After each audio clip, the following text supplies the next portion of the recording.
Good evening, everybody, or rather I should say, depending on where you are in the world. Good morning, good afternoon, or good evening, and welcome to my Facebook Live. Let me just turn the volume down on my monitor here, otherwise you're going to hear a bit of an echo. You're going to hear a bit of an echo behind me. So, great to see you. As I said, what I'm going to be covering over this week and probably into next week, maybe the next. Hi, Deborah. Great to see you. They're in Las Vegas, I think. And I've been covering the NLP Presuppositions. And we're going to continue doing that this evening. I've got 4 presuppositions grouped together, which is all about the person's behaviour. And, as I said before, the thing to be aware of is that this is my model of the world on the presuppositions of NLP. So you will find that there are other people in other parts of the NLP world that have a different model of the world than I do. We have to respect those models of the world, as in, from an NLP presupposition point of view, there's no right model of the world or a wrong model of the world, it's just a model of the world. So we're going to switch now so I can show you the slide, because I think this is working quite well. Showing you the slides these days. Now we've got the kind of like technology to do that. But I've managed to work it so that you can also still see me rather than just hear me talking behind the slide. So we've got 4 presuppositions that are related to behaviours. Hi Sally, good to see you. They are, people are not their behaviour. Hi Remco. The meaning of all behaviour is dependent upon the context it appears in. The most important information about a person is how that person is behaving. And all behaviour has a positive intention. I've got a feeling that some of my Facebook Lives so far on presuppositions have been a little bit contentious, if not even controversial. I think this evening's is probably going to follow the same kind of vein. So let's look at that first one. People are not their behaviour. So what we're saying there is what the person is doing is not who they are. So if somebody's doing a behaviour which isn't getting the kind of result that they want, that isn't who they are. It's just what they're doing at this particular point in time. So we don't need to change the person. We don't need to change who the person is. All we need to do is to assist them in changing their behaviour. But I want to take that a step further this evening. Because then, what is a behaviour? And I think we need to separate out, taking this further, separating out behaviour from identity. We seem to be living in a world at the moment of what we call, from an NLP point of view, nominalizations. We're taking behaviors, we're nominalizing them, we're freezing them in time and turning them into a noun. So, as an example, let me just explain that. I've heard people say to me, "I'm a slow learner." As in, I, the person, is a slow learner. Now, what we'd say here is that they are a person who is doing the behaviour of learning slowly. Now, the great thing with behaviours is that somebody could stop doing one particular behaviour and start doing another one. So, therefore, what we can do, separating the behaviour from the person, we can say that the person is doing a particular behaviour which is causing them not to learn as quickly as they would like to. We can teach them a new behaviour so that then they can actually do the process of learning quickly. Here's another one that I hear, and I heard it last night actually. I'm dyslexic. So, again, the important thing we've got to realise here with the presuppositions of NLP, these aren't true. They're useful beliefs that when we adopt these beliefs, act as if they're true for ourselves and for other people, then people can get better results. So what if we had it that they were a person that was doing the behaviour of dyslexia? What that would then mean is that they could stop doing the behaviour of dyslexia and start doing a different behaviour of being able to read and write perfectly. Here's one I heard quite a lot on our veterans programs. I'm just an angry person. I'm angry. Now, what we've got is a person who is doing the behaviour of anger. So again, we can once you put it into that particular frame, we don't need to change the person. In fact, it's not really a presupposition of NLP, but I would have it that all people are magnificent, all people are perfect. And so, we don't have to change the person because they're magnificent, they're perfect.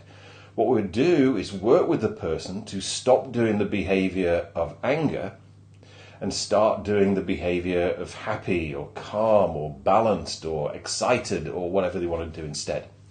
So this is a very freeing presupposition because it enables us to free ourselves at the identity level from our behaviour, which then gives us the ability to stop doing a particular behaviour and start doing a new behaviour. In Fix My Mind, I'm a smoker. No, you're a person that is doing a particular behaviour of smoking. If you stop that behaviour and do something else, then, the whole problem's changed. And equally, I'm an alcoholic. I'm a drug addict. No, you're a perfect, magnificent person who is doing the behaviour of inappropriately using alcohol for whatever purpose, or drugs for whatever purpose, or food for whatever purpose. So that's the first one. Then we have the meaning of all behaviour is dependent upon the context it appears in. In fact, we could spread it out even more on that one and actually say all meaning is context dependent. If we take the same event, if we take the same action, if we take the same behaviour and move it into a different context, then it has a different meaning. So as an example, it's been quite a nice day here today in London, not quite as hot as it was last week, but it's been around about 14, 15 degrees. So, for a late April day, we would say that's quite a good day. But if we were to take this day and put it into the Caribbean, for instance, then we got on holiday, then we'd be grumpy because this is a cold day. This is terrible weather. Or if we moved the same weather, the same day to Alaska, then we would say we're having a heat wave. Let's get our swimming costumes on and go swim in the sea. It's the same day. So if we look at that from a behavioural point of view, here's an interesting one. Let's take the behaviour of manipulation. Because this came up a lot when I was doing a Selling Magically training for Sammy Blindell's brand builders club at the weekend, and we were looking at how we can use NLP to sell more effectively. And people had a little bit of an issue as to whether what we were talking about doing was manipulative. And my idea of manipulation from an NLP point of view in the world of selling is attempting to use NLP to sell something to somebody that they don't need and want. That, for me, it's not creating a win-win situation. So that, for me, is actually a manipulation. But if we took that same behaviour, manipulation, and put it into the context of being a chiropractor, then somebody goes along to see a chiropractor to be manipulated. If you went to see a chiropractor and they didn't manipulate you, you'd be grumpy. But it's the same behaviour. Obviously it's a different kind of technique, but it's the same behaviour. So it's not the behaviour itself that is a problem. It's the context that the behaviour is appearing in that becomes the problem. So if we take the same behaviour and shift the context, it changes the meaning of that behaviour and therefore changes the whole state that comes off of that particular behaviour as well. Then we've got the most important information about a person is how that person is behaving. Let's chunk down a little bit on that one. What we're talking about here is that it's not what the person is saying. that's the most important information about the person. It's what the person is doing. It's a little bit like that thing, I think it's important when we're a trainer, when we're a coach, when we're a mentor, to actually be in a position where we're saying to our clients, do what I do, not do what I say. As in, the words and our behavior are in alignment and they are congruent. So, where this comes up a lot in coaching and it comes up a lot in therapy is, let's say we were doing timeline therapy or we're doing mental emotional release with somebody. And we said to the person, is it totally okay with your unconscious mind if you'd have an undeniable conscious experience of this sadness disappearing today? And the person goes, yeah, absolutely. So there we've got the words, yes, absolutely, but the behavior is the shaking the head no. Which is more important? Which do we take? Do we take the yes that they say, or do we take the behavior of them shaking their head no? The most important information is actually the head shake of no, and we would need to challenge that with our client.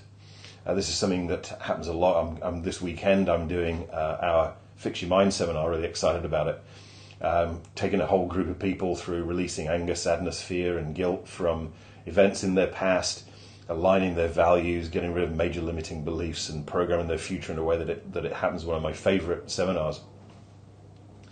And, quite often when we're doing that, I ask that question, is it totally okay with your unconscious mind if you'd have an undeniable experience of this sadness disappearing today? Then that's what we get. Yeah, it is. Now, I know from experience that if I've got that and I go with the words, their unconscious mind runs the behavior, you see. So their unconscious mind is saying, no, it's not okay. I've got to go with the behavior of no, it's not okay, rather than the words, because the unconscious mind's going to get in the way and sabotage the whole thing. So then, fourth one, all behavior has a positive intention. And I think this one, quite often, the way it's stated brings up some contention for people. That's certainly my experience when I introduced these for the first time on our NLP practitioner certification. And what we're saying here is that, and again, these are convenient beliefs. We're not saying they're absolute truths. And when we treat them as absolute truths, as in act as if they're absolute truths, they tend to enable us to get better results, both for ourselves and for other people. So here we're saying that no matter what the behavior is, no matter how destructive the behavior might appear, no matter how negative the behavior might appear in a particular context, the underlying purpose of that behavior is actually a positive. It's a positive intention. Now, here's the distinction that I think we need to get here. At least for the person doing the behavior.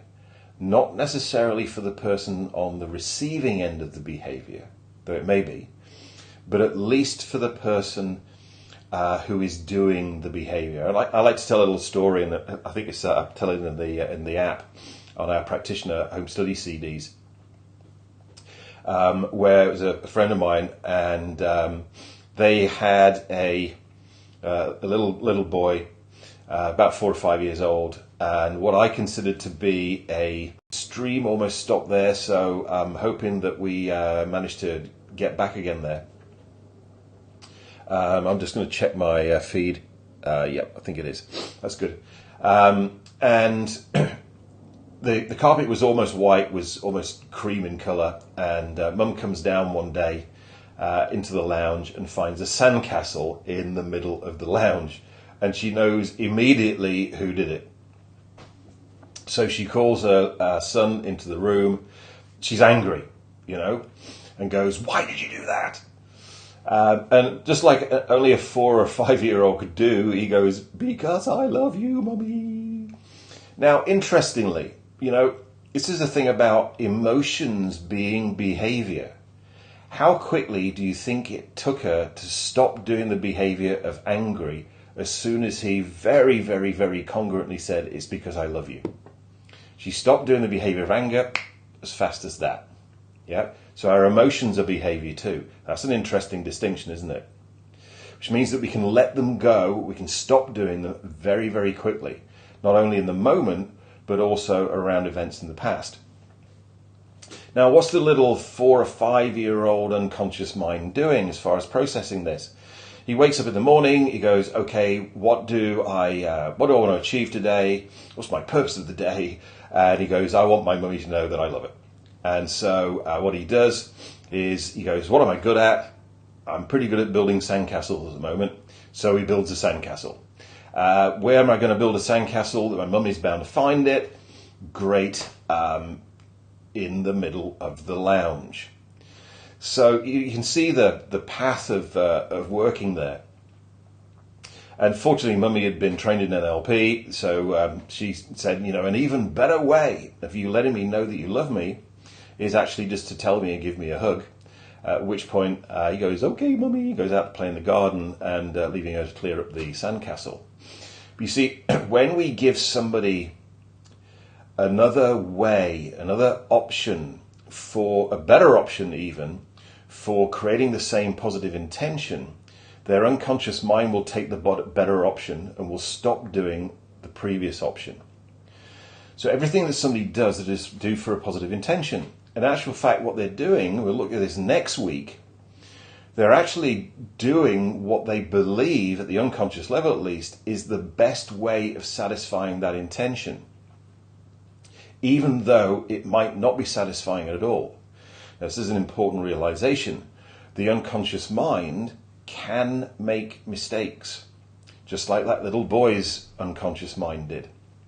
I was working with a client around releasing sadness with timeline therapy, mental emotional release.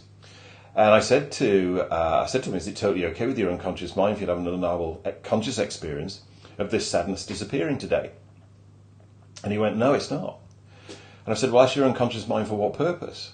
And his unconscious mind said, protection. Now, immediately there, right at the first level, you've got a positive intention. I said, but it isn't away from. Protection isn't away from. So I said, protection for what purpose? Safety. Great. Even higher level positive intention. Now it's towards. But then I go, and it's your unconscious mind's highest intention and wanting you to be safe. And it goes to be happy. So here's a mistake on the behalf of the unconscious mind. It's saying, I don't want to do the behavior of letting the sadness go for the highest purpose of having me be happy. Of course, when we use our conscious mind and scan that, we go, well, that's not going to work. So I said to his unconscious mind, so wouldn't you be a lot happier if you were to let the sadness go? At which point his unconscious mind realized its mistake and went, okay, yeah, you've got a point there. So then I went, is it now okay for you to let the sadness go? And it said yes. Now I can proceed with the technique. So that's what all behavior as a positive intention means. At least for the person. Now I say at least for the person because if somebody's doing a behavior which is in a particular context harmful to somebody else, are they doing that for a positive intention? Yes, they are, at least for themselves. Though I think I mentioned in my first Facebook Live an experience that really stretched my model of the world was I met this guy who, in his model of the world, in his map of the world, he believed that it was a parent's responsibility to physically beat their children because when children are born, they are asleep to the world. And the only way that you can wake them up to the world is to beat them. That was a major stretch for me in Maps of the World because that's very, very different than mine. And I was looking at him and I went, he's not doing this to get a reaction. He's not doing this to be controversial. He's not doing this to stir up a riot. He actually believes this. Now, in that person's map of the world, that behavior that in most people's maps of the world would be seen as being inappropriate, would be seen as being disruptive, would be seen as being illegal. In his model of the world was none of those things. And not only did it have a positive intention for him, as in purpose of being a good parent, in that map of the world, he had a positive intention for his children, because as far as in his model of the world was concerned, his positive intention was waking them up to the world. Now, I know that's a stretch model of the world, but one of my things is, and when I do my practitioner training, is I encourage my delegates, my practitioners, to test all of these presuppositions of NLP on extreme examples and seeing if you can still make them fit. Seeing if you can still use the presuppositions and have these convenient beliefs become so that you can act as if those beliefs are true. Now, I can remember the first time I got stretched on that was I was doing a practitioner training. I was in my hotel room having breakfast. It's the first morning. I haven't started yet. I know I'm going to be covering presuppositions of NLP that morning. It's the first thing we cover on the practitioner training. And I switched on the TV, and there was an incident in Dunblane, the one up in Scotland, where a guy had gone in with a machete and guns and things and hacked teachers, children, shot them, whatever. Terrible, terrible, terrible incident. And I know that all my delegates are going to be watching that particular incident on their TV before they come to the training. And I'm going to be teaching people are not their behaviours. The meaning of all behaviour is dependent upon the context it appears in. All behaviour has a positive intention. And I'm thinking, am I going to be challenged on this? And of course, I think you probably already know the answer to that is, yes, I am. So I thought, if I can't make the presuppositions fit that particular incident, because of perception's projection, I'm actually going to project the delegates not going to be able to fit the presupposition of NLP to that incident. So, and I had to work on myself. I really did, because I couldn't, I'm watching it on TV and I can't make this thing fit. But then something popped into my mind, which was that if I'd experienced exactly the same things in my life as that person had, and I had personally generated the same meaning on those events in my life as that person had, and I was in the same personal state that that person was in, could I put my hand on my heart and say, absolutely, I would not do the same thing? And I couldn't. I really couldn't. I couldn't say that I wouldn't. When you really do that and you put yourself into other people's shoes, then it puts a very different context on things. And so then I could actually make the presupposition fit. It was a major learning experience for me. And also I could use that experience with my delegates on that practitioner training and assist them in really getting the presuppositions at a deep level. And, I think that learning took me further on. When I was working with doing the veterans programs, one of the programs we ran was in a high security prison. And we've been told that the delegates on that program were going to be getting out of prison within the next 3 months. And the purpose of the program was to see if putting them through a program very similar to Fix My Mind that we're doing this weekend, that it would reduce reoffending. And when we actually got to the prison, and we welcomed our delegates, we found that the majority of the people that we had were actually going to be in prison for life. We got murderers, we got rapists, we got arsonists, we got all manner of people there. And but obviously they'd gone to this program, the majority of them had gone to, not all of them, but the majority of these programs had gone to that program because they wanted to change their behaviors. So, out of responsibility, if you like, for me and my coaching team, I was honor bound, I was duty bound to work with these people and take them through the processes to enable them to let go of the experiences, or not to let go of the experiences in the past, but change the meaning of the experiences in the past so that they could behave differently in the future. And I don't think I'd have been able to do that if I hadn't have got the presuppositions of NLP. So, just getting back to main camera again. So that's our next batch of presuppositions. You'll notice that they all dovetail in together very nicely. We've got everybody has a unique model of the world, respecting other people's models of the world. Then we looked at the map is not the territory, which is obviously very related to the first two, but also brings in the notion of words and language and internal representations. Then when we bring in the things around behaviour, which we've done tonight, we're going into even more detail on the presuppositions. So next week, we will be doing presuppositions again next week. And next week specifically, we're going to be getting into states. And the whole idea is that there are no unresourceful people, only unresourceful states. But again, that ties in with what we've been covering tonight, because a state is a behavior. It's not a thing. It's not something that we are.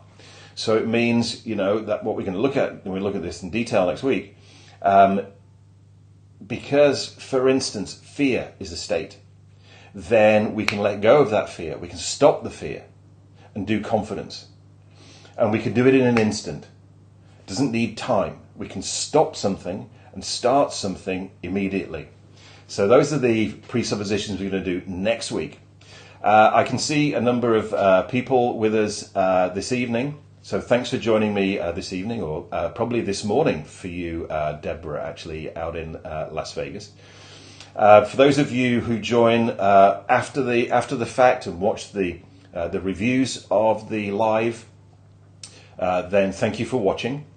And please, if you've got any questions about any of the things I've said, or you've got any questions about the presuppositions, either in this video or the previous videos, or you've got a particular situation that you're not finding easy to fit the presuppositions, then please put them into the comments below, and I will put my map, my model on how to fit the presuppositions to that.